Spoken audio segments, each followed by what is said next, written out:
This is a 2020 modern review for an old game. That's kind of the point of the series. Today, we're going over Soulcalibur II. Originally developed by an internal team within Namco known as Project Soul, the birth of the weapon-based fighter as we know today made its debut in 1995 as an arcade game under the name of Soul Edge. In 1999, Soul Edge's successor Soulcalibur made its way onto the Dreamcast, laying down the foundation for what a Soul game should be, and giving the series its trademark title. Soulcalibur! The original Soulcalibur was a legend in its own right, being heralded as one of the best fighting games ever, leading us to 2003, where Soulcalibur II was released on the Xbox, PS2 and GameCube.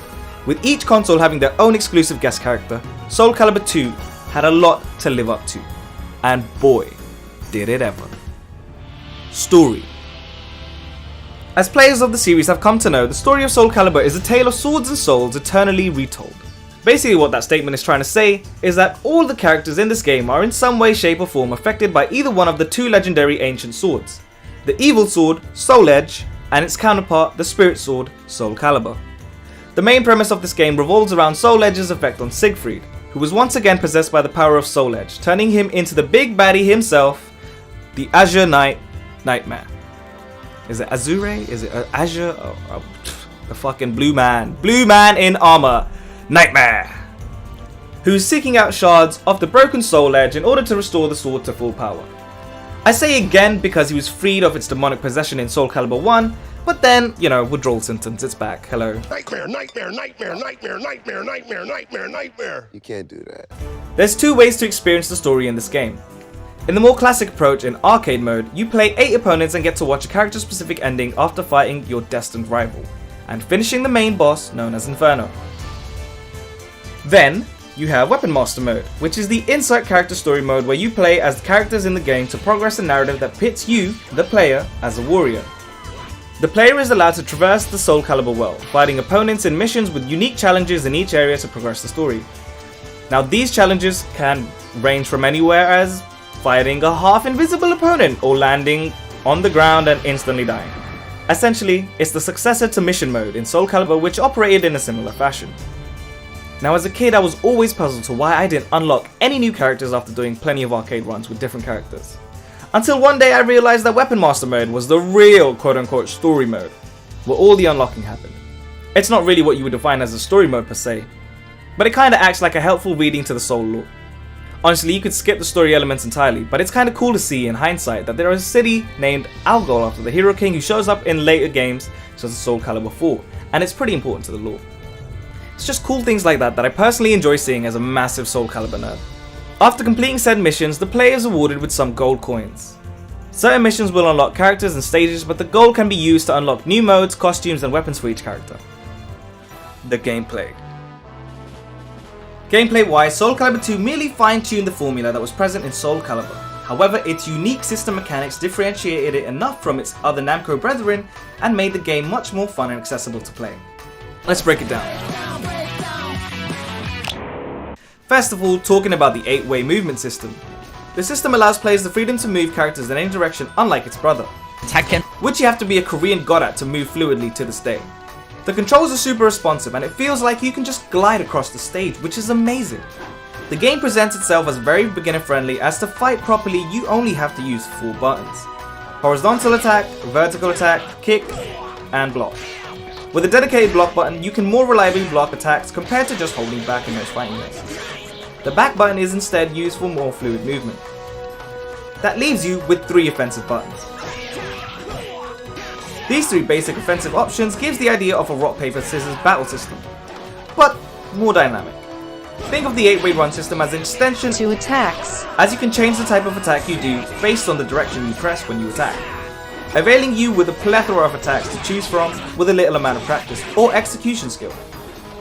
You can block highs and mids by just pressing the block button, and you can block lows by pressing down when you're blocking, or press the button simultaneously to do a low block. If you're feeling confident, you can go for a parry. Another Soulcalibur staple known as the GI or guard impact.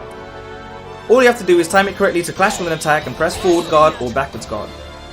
It's not a Soulcalibur game without those familiar green flashes. Parries. Look at them! Both of them parried. Parries, okay. And with that, you've pretty much learned how to play Soulcalibur. The max combo you can do is about 4 moves, but even a 2-hit combo leads to big damage. Even throws will do a good amount of your health. And you can turn the game around in an instant with a ring out, no matter what health you're on. Soulcalibur 2 has a simplistic yet deceptively layered gameplay. But once you get comfortable with the basics, you can delve into deeper layers of the combat system. Soul charge, ring outs, auto parries, breaks, fake outs or feints, and extra defensive options allow you to build offensive approaches unique to you and define your own fighting style. All these things are fairly easy to do, which makes it quite a newbie friendly game. This is doubly impressive as it allows the game to retain a higher skill cap and keeping the game accessible and enjoyable at all levels. Till this day, I'm still discovering things about this game. It's just timeless. For the gameplay to be able to engage people till this day and for it to be deep enough that I still find new things to learn, it's phenomenal. And it doesn't stop there! While there was an increasing demand for games to have online, the developers decided to focus more heavily on the single player content rather than having online capabilities. And if I gotta be honest, it was for the best. The game has a plethora of single player content. Barring Weapon Master mode and arcade mode, you have the option to go to team mode, survival, time attack, or just simply spend time leisurely reading about player backgrounds or the history on weapons. Weapon Master mode is still very much fun to play, and when you top it up with specific stages and joke weapons just to have fun with, you might as well have a party game. The feeling I get here is that the team behind it really put, and pardon the pun, but a lot of soul into the game when making it. Since the characters are based from all around the world, naturally would have weapons that come from all around the world. So it's just cool to see weapons or terminology being used that you recognize. For example, cultural references can be seen in Keelik's weapon and necklace, which are both named after ancient Hindu time periods. These namely being the Dvapara Yuga or the Dvapara Yug, his necklace, and the Kali Yuga or the Kali Yug, his staff. Another example of this is Cervantes, who has access to the Farangi, which is a Mughal weapon by design but was used by civilizations under their rule as well. The sword, however, can translate to foreigner or outsider in Hindi or Urdu, which is fitting because, you know, Cervantes is a pirate. Mitsurugi can be seen using a modified talvar, which is basically an Indian curved sword, and Siegfried, because of mistranslations of L and R, wields the glam, which is basically called Gram, but it's meant to be a direct reference to the weapon of the hero Sigurd, who in Norse and German mythology uses it to kill the dragon Fafnir. Interesting stuff. I never knew Siegfried was German. I don't know why that didn't scream out to me, but you know, the more you know. There's plenty of hidden gems to be discovered, and whether you discover it or not depends on your origin or knowledge in global culture or weaponry. Basically what I'm saying here is that there's layers! And if you happen to fall deep enough into the Soulcalibur rabbit hole, there's plenty of little things to enjoy, especially if you're a lore whore like myself. The wind poses and lines are randomized, and to add more flavor, sometimes there's a different camera angle to the same pose, unlike the norm of today, which uses the same cinematic. With minimal effort, the game achieves maximum effect. King, win. It really is about the little things, like how you can continually pummel your opponent after you knock them out. And chat shit to them at the loading screen. Are you okay? It's just amazing, you know, beautiful. This is what we call craftsmanship right here, you know. The cast is solid, well balanced and quirky enough for you to want to explore the roster. You got a mix of multiple fighting styles here, and each fighter exudes personality. Except maybe Shrade, but forget about it. Now guys, listen, we're all adults here. It's okay to accept. We played Cervantes because he was cool, and not because he was broken. And Maxi is the GOAT, the young handsome Hans. Voldo is weird, but wavy. And Talim and Yun-seong are great. I can gush about these colourful characters forever, but let's address the elephant in the room. If you still don't know what I'm talking about the guest characters. And in particular, Link from The Legend of Zelda. Now, when have you ever had the chance to play as Link in a fighting game? A fighting game when you can use footsies, ring outs, blocks, grabs, and combo an opponent. Oh wait, that would be never, because Smash is a party game.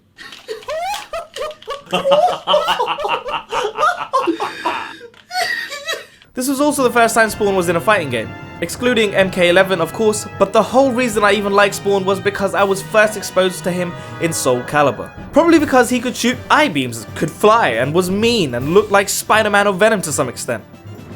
Actually, Spawn's creator designed the original concept for Venom, but then left Marvel and made Spawn, carrying on that design philosophy, but you know, I digress. I used to spam the black button on the Xbox to do this spinny move. People just couldn't deal with it back then. Or maybe they were being nice. I even loved Necrid. I mean, he was rocking green and orange, two of my favourite colours before I even knew they were my favourite colours. Odd colours to like, yes, I know. But I think Necrid was damn cool. Look at him. He has a bull skull essentially on his arm. That's not even a bull skull. He defo does drillings. Man was ahead of his time. Heihachi, however, I didn't give a shit about and didn't give a shit about until Tekken 7. Now that's 13 years of not giving a fuck about a character. But that's a story for another time.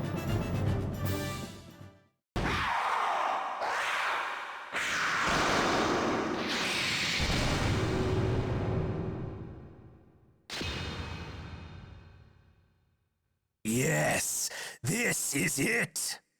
Soundtrack. Now I'm not trained to have a musical ear in any way, but I'll do my best to describe the soundtrack. The short and sweet version is, the soundtrack is a masterpiece. Music that used to haunt me as a child now just leaves me with an appreciation for the ominosity that they capture. Certain stages employ the use of ambient sound like the torches in the castle stage, along with some serene background music. The sound design and the visual work together in tandem give each stage their own kind of life. I really found myself wishing that some of these stages were based on something in the real world. All the songs manage to imbue you with a sense of grandeur, or serenity, or most importantly, the sense of an unavoidable clash. The instrumentation on this soundtrack is definitely worthy of combating the first orchestral soundtrack, and is one that will be fondly remembered for the ages to come. Now, can I say the same for the voice acting? Yeah, for the most part. I think it's got some solid voiceover and iconic lines in here. Now that might not mean as much because I have thoroughly rinsed this game out. But let me tell you, this game certainly has some questionable dialogue at times. You again? I've had enough of you. Haven't you had enough? The only downsides to the audio come from the HD edition. Battle 1. In general, I feel the diegetic sound was mixed a bit louder than it should have been. On top of that, there's a few instances of looping music. For example, the character select music doesn't loop properly, and if you press start prematurely during the narrative speech, or during a character intro, the voice line continues on into the match. The Almighty Ones have granted you a sword to cut your own thing. The same issue persists when you finish an arcade run. But in this case, the audio gets cut out too soon. There's probably a few more bugs that I haven't noticed yet, but it's not hard to hear. If you see any others or you know about any others, just drop them down in the comments below.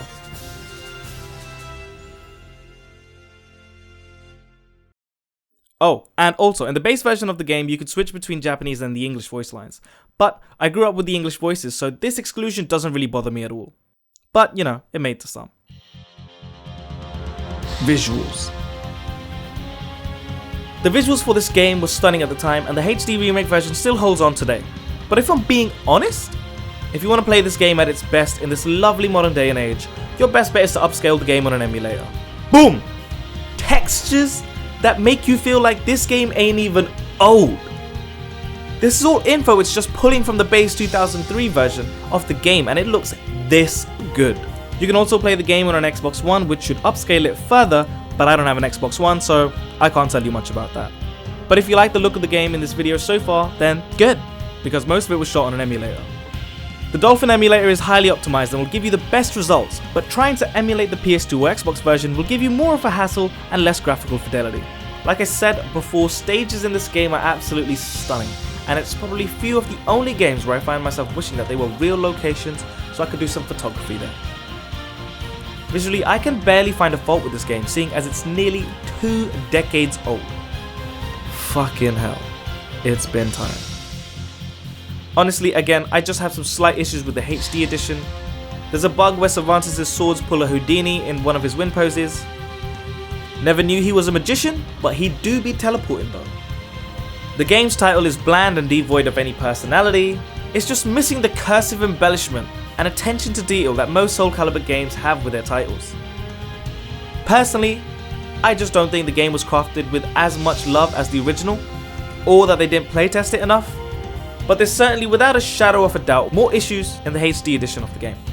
That being said, I've beefed out the graphics on my emulator, and if you can't get an emulator to run the game in the first place, let alone crank out some big boy textures, just get the HD edition. It's not actually as bad as I'm making it sound. I've fully poured more hours into this game than I should have anyways. So, just get the HD edition if you can. Online? The Online and HD Online is a very bare bones point-based system. If you do manage to find a game, you'll be put into 2-round games with no rematch functionality and no ability to skip character intros or win poses. This is just longing out the game. Plus, I heard the input delay was pretty bad. See, what I'm trying to say here is that I didn't play the Online, because I heard it was terrible, so I just never bothered. Alright man, I know what you're thinking now. HDO dropped the ball. But we still have Dolphin. Dolphin has netplay. Now netplay is totally possible on Dolphin, but for that, I would need friends. I would need to arrange times and be like, oh, you want to play a game? Oh, sick, I'll see you 6 PM. I don't have time to do that. First of all, I don't have friends. Do you? That's what I thought. Conclusion. Soulcalibur 2 was one of the very first games I ever played, and it is one that is the dearest to my heart. It lit my soul with a burning passion for fighting games that's only gone stronger over the years. You could argue that I'm blinded by nostalgia, and I 100% am. But I still think, even in 2020, it's still a game that could give you hours of fun, and not just that, but even in another 10 to 20 years, it would still give you as much enjoyment as you get today. Maybe even more. Weapon Master Mode doesn't feel like a chore, unless you're doing dungeons, of course. And I've replayed it countless times on numerous consoles over the years. I'd actually argue that perhaps more fighting games need to implement its fun and challenging approach to single player content, and not just focus completely and wholly on the online experience. Yes, the online experience is very important, but so is the single player content. Getting people invested in your characters and your settings through single player will keep them coming back for more. It's not a stretch to say that this game is basically the third strike of the series. Its age places it in an era where you actually had to manually unlock content, unlike just hiding it behind a paywall, something we see a lot of these days. There's an archaic pleasure to unlocking content, which can't just be bought with your wallet. I seriously miss having a complete and polished product on a disc which can stand the test of time instead of just getting day one patches on games that just got released. To that end, please give us a new remake with the care and love that it deserves. Let the soul burn in a new generation of fighters. With the next gen of consoles around the horizon, you might want to invest in some good old school games that will bolster up your library of upcoming tech demos. Fighting games are considered one of the hardest games to get into, and we should push and praise the games that give beginners an easier entry point into the series. Seeing how solid of a game Soulcalibur 2 is competitively and how easy it is to pick up and play, I for one really hope that it gets another remake. One that's multi-platform and has good online infrastructure, unlike the HDO version we got back in I don't know what year. There's absolutely no reason Soulcalibur 6 and Soulcalibur 2 can't exist simultaneously. I mean, they pretty much function under the ruse of the same universe. I think it's an excellent way to get new players into the genre and the series as a whole. If anyone can make it happen who's watching this, please, I beg of you, make it happen. You know, while you're at it and making it happen, please get Steam involved, because I want to see some mods, okay? Don't tell me you don't want to see Soulcalibur 2 on the Switch, because I damn well know Soulcalibur on the go would bang! So that's really all I have to say about this game. I think I've said pretty much everything I could say. As far as what I would rate it, look. When I had this game as a kid, right, on the Xbox, I remember it vividly saying 9 point something out of 10.